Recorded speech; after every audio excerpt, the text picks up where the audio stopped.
What do you think of when the word equality pops up?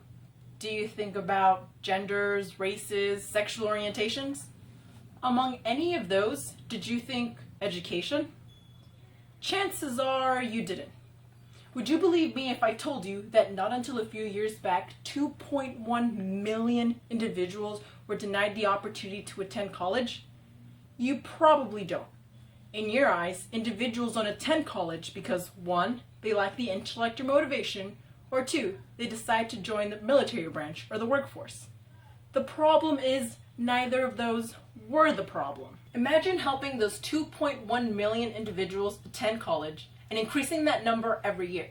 This can happen. A few years back, possibly 4 or 5, the Deferred Action for Childhood Arrivals, known as the DACA, as well as the California Dream Act were passed into law. Not to go much into detail, but they basically granted illegal immigrants with work authorizations. From there, students could apply to the equivalent of the FAFSA, the California Dream Act. People belittle either or, but do not understand or seem to lack the knowledge necessary to understand how life-changing it can be. It's not a waste of money, and it certainly doesn't give immigrants priority over citizens. That's for sure. The truth is that filing the paperwork necessary to receive a work authorization costs money. Money that needs to be paid every 2 years. Let's say half of those individuals don't meet the specific requirements. That comes down to a little over 1 million individuals. Multiply that by the average cost necessary to file the paperwork, and you get approximately $7.4 million. Now, let's say each individual plans to apply for the next 20 years. Since it's paid every 2 years, we multiply the 7.4 by 10 to get an approximation of $7.5 billion. That's a lot of money. Money that can help students attend college. You might still be thinking it's unnecessary, but it is necessary. A good friend of mine is an illegal immigrant. She's a high school senior that has lived her entire life knowing that she would never be able to attend college because of her citizenship.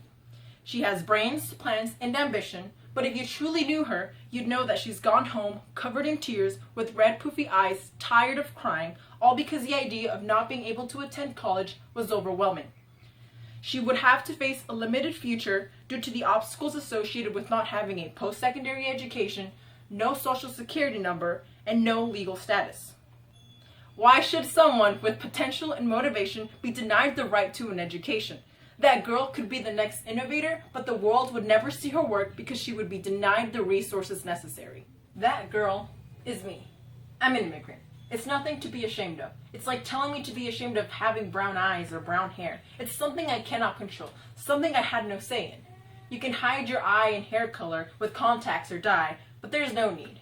I'm done with hiding in the closet about my legal status. I'd rather embrace it as my motivation to work harder than the vast majority. It's that anger, frustration, and hope that will lead me to success. It's my blood, sweat, and tears that has gotten me to where I am. When I was in middle school, I was naive and believed that by simply wishing to attend college, the doors would open for me. It wasn't until my 8th grade year that my hopes were crushed mercilessly. I had a teacher offer me a small sum for a scholarship, and as eager as I was to attend college, I was absolutely overjoyed by the idea to start saving so early on.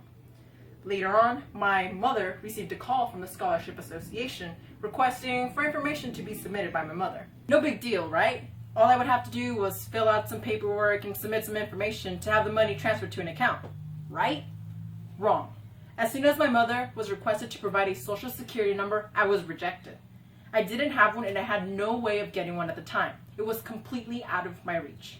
It was right then and there that I realized how much of a disadvantage I would have because of something I cannot control. How do people expect individuals to excel in their academics when they'll just run into a wall? How were we ever expected to try when we had nothing to work for? Explain that to me. I've had good days and bad days just like everyone else. But the only difference is that having nothing to work towards for a decade or so of my life has truly messed up my days. My work ethic has fluctuated with time. Some days I would feel like not trying at all, and other days I'd feel as if I could conquer the world. I lacked consistency because I grew up knowing that I'd never have a future. Now, I can gladly say that I will be attending the University of California, Riverside with plans to pursue a degree in mechanical engineering, all because of the DACA and the California Dream Act. Without either or, I'd live in fear of deportation or live an unsatisfied life due to my mediocre education. But I'm not the only one. There are thousands upon thousands of individuals that have to face similar obstacles, but no one knows. You can't tell by looking at them, and you certainly can't read their minds. Equal opportunities to an education is a right that needs to be supported. You're all entitled to an opinion. You might still believe it's unnecessary, but it is necessary. You might still believe the stereotype that immigrants are lazy and stupid, but we're not. Just like citizens, we work to get scholarships, we work to be admitted into college, we work for everything. Nothing is handed to us. It never has. We attend high school, we get jobs, we sign up for the selective service, we do everything the same. We simply don't have as many rights or privileges as the rest. We can't vote, we can't travel, we can't apply to as many scholarships, and we certainly couldn't even apply for a driver's license until a few years back. All I ask for is some kind of understanding. I don't seek pity or the same rights as citizens. I simply seek for the ignorance to cease to exist.